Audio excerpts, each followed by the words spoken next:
اب ہمارے آگے ہماری بات شروع ہو رہی ہے، ایاک نعبد و ایاک نستعین۔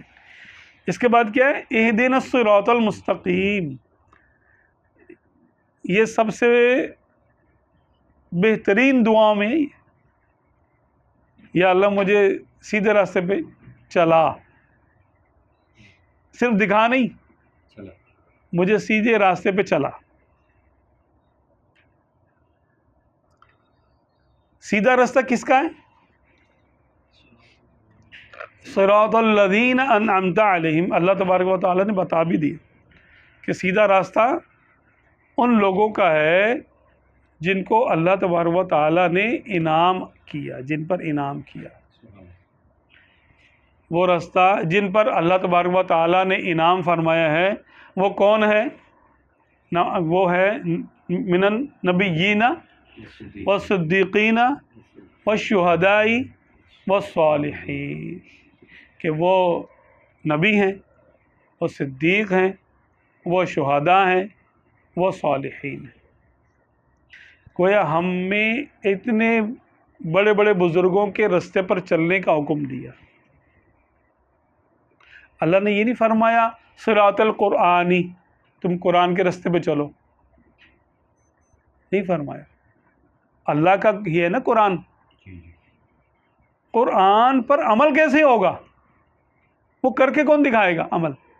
انسان جو ہے اس کی نفسیات ہے کہ وہ دیکھ دیکھ کر سیکھتا ہے اور وہ نقل کر کے سیکھتا ہے، کسی نہ کسی کو فالو کرتا ہے، وہ کسی نہ کسی کے پیچھے چلتا ہے، وہ یہ عام انسان کی نفسیات ہے۔ تو ہمیں کس کے پیچھے چلنے کا حکم ہو رہا ہے؟ انبیاء کرام کے۔ جس کو نبیوں کا زمانہ مل جائے وہ تو نبیوں کے پیچھے چلے، ہاں، اور جس کو انبیاء کرام کا زمانہ نہیں ملا، ان کے دور میں وہ پیدا ہی نہیں ہوا، اس کے لیے پھر راستہ بند نہیں ہے۔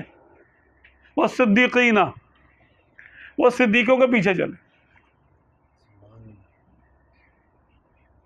وہ شہدائی، شہداء کے پیچھے چلے، ان کے پیروی کرے۔ وہ صالحین، اور اللہ کے نیک بندوں کی پیروی کرے، اللہ کے نیک بندوں کی پیروی کرے، یعنی کسی بابا کے پیچھے چلے، ہاں، کسی نہ کسی کو اپنا پیشوا مانے، کسی بڑے بزرگ ہیں جیسے حضور غوث اعظم ہیں، خواجہ غریب نواز ہیں، امام ابو الحسن شاذلی ہے۔ اچھا، پہلے کے بزرگ ہیں، صحابہ کرام ہیں، شیخین کریمین ہیں، عثمان ذو النورین ہیں، مولا علی کرم اللہ وجہ الکریم ہے۔ سرکار نے تو مطلقاً فرما دیا اصحابی کا نجوم، میرے صحابہ ستاروں کی مانند ہیں، بِأَيِّهُمُ اقْتَدَيْتُمْ اهْتَدَيْتُمْ، تم ان میں سے جس کو بھی جس کی پیروی کر لو گے تم ہدایت پا جاؤ گے۔ یعنی آقا دو عالم صلی اللہ علیہ وسلم ایسے پیر ہیں، ایسے مرشد ہیں، ایسے ہادی ہیں، ایسے رہنما ہیں جن کا ہر مرید ہدایت یافتہ۔ بِأَيِّهُمُ اقْتَدَيْتُمْ اهْتَدَيْتُمْ، تم ان میں سے جس کے پیچھے چلو گے تم کامیاب ہو جاؤ گے۔ تو آپ سیدنا ابوبکر صدیق رضی اللہ عنہ کو فالو کر لیں، آپ ہدایت پر ہیں۔ عمر فاروق اعظم رضی اللہ عنہ کے پیچھے چلیں، آپ ہدایت پر ہیں۔ عثمان ذو النورین رضی اللہ عنہ کے پیچھے چلیں، آپ ہدایت پر ہیں۔ مولا علی کرم اللہ وجہ الکریم کے پیچھے چلیں، ہدایت پر ہیں۔ سیدنا امیر معاویہ رضی اللہ عنہ کے پیچھے چلیں، آپ ہدایت پر ہیں۔ بلکہ کسی بھی صحابی کے پیچھے آپ چلیں، کسی کو بھی آپ فالو کر لیں، جن کے بھی حالات زندگی آپ کے سامنے ہیں، جن کا بھی فرمان آپ کے سامنے ہے، آپ اس کو فالو کر لیں۔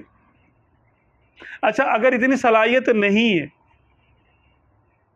تو پھر جو ائمہ مجتہدین ہیں جیسے امام اعظم ابو حنیفہ، انہوں نے صحابہ کرام اور تابعین کے اقوال کو جمع کر کے ایک طریقہ بتا دیا ہمیں کہ اس آیت کا مطلب یہ ہے، اس حدیث کا مطلب یہ ہے، تم ایسے کرو۔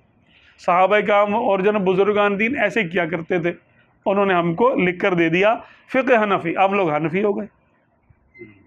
امام شافعی نے بھی یہی کام کیا، انہوں نے اپنے دور میں جو کچھ ملا انہوں نے جمع کر کے لوگوں کو دے دیا کہ بھئی بزرگان دین، صحابہ کرام، تابعین، اور اکابر تابعین اس طرح عمل کرتے تھے، ان کے طریقے کو فقہ شافعی کہتے تھے. اسی طرح امام مالک رضی اللہ تعالیٰ عنہ، اور اسی طرح امام احمد بن حنبل رضی اللہ عنہ. صوفیہ کرام میں روحانیت میں حضور غوث اعظم رضی اللہ عنہ اور ان کے پیرانی کرام جنید بغدادی. حضور غوث اعظم رضی اللہ عنہ آپ جنیدی ہیں، خود جنیدی ایک سلسلہ ہے، تو حضور غوث پاک رضی اللہ عنہ جنیدی تھے، تو آپ کا نام عبد القادر ہے، تو ان کے نام کے ساتھ ان کا جب سلسلہ آگے چلا تو وہ قادری ہو گئے. تو یہ صالحین کا طریقہ، صدیقین کا طریقہ، یہ ظاہر و باطن میں ہم کو انہی کے پیچھے پیچھے چلنے کا حکم ہے قرآن پاک میں، کہ تم ان کے پیچھے چلو، ان کے رستے پہ چلو. جو خود قرآن سے ڈائریکٹ کرتا ہو نا، مدد لیتا ہو اور کسی کو فالو نہ کرتا ہو، تو اس سے پوچھو بھائی صراط الذین انعمت علیہم کا مطلب کیا ہے؟ انعمت علیہم والے لوگوں کے پیچھے چلو. اللہ تبارک و تعالیٰ نے تو ہمیں نیک صالحین بزرگ باباؤں کے طریقے پہ چلنے کا بولا ہے، حکم دیا ہے، ان کے طریقے پہ چلو. انعام یافتہ بزرگوں کے طریقے پر چلنے کا حکم دیا ہے. تو جو ان کے طریقے کو چھوڑ دیتا ہے وہ کیا ہو جاتا ہے؟ آگے ذکر آ رہا ہے اس کا، غیر المغضوب علیہم ولا الضالین. نہ تو ایسے لوگوں کے طریقے پہ چلا جن پر تیرا غضب ہوگا. اب غضب کس پر ہوگا؟ جو انعام یافتہ لوگوں کے طریقے کو چھوڑ دے گا، جو اللہ تعالی رب تعالیٰ کے بتائے ہوئے طریقے سے ہٹ کے چلے گا، تو اس پہ اللہ تبارک و تعالیٰ کا غضب ہوگا کہ نہیں ہوگا؟